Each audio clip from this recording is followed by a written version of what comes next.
कुरुंदवाड शहरातील आंबेडकरी चळवळीतील ज्येष्ठ कार्यकर्ते गौतम ढाले यांचे आज पहाटे सांगली येथील रुग्णालयात उपचारादरम्यान निधन झाले।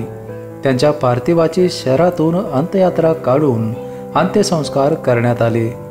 यावेळी विविध क्षेत्रातील मान्यवरांनी आदरांजली वाहिली। ढाले यांनी आपली हयात सामाजिक चळवळीमध्ये घालवली।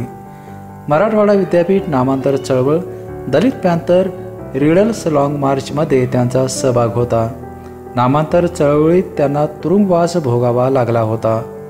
कुरुंदवाड नगर परिषदेचे उपनगराध्यक्ष पद सुद्धा त्यांनी भूषवले होते।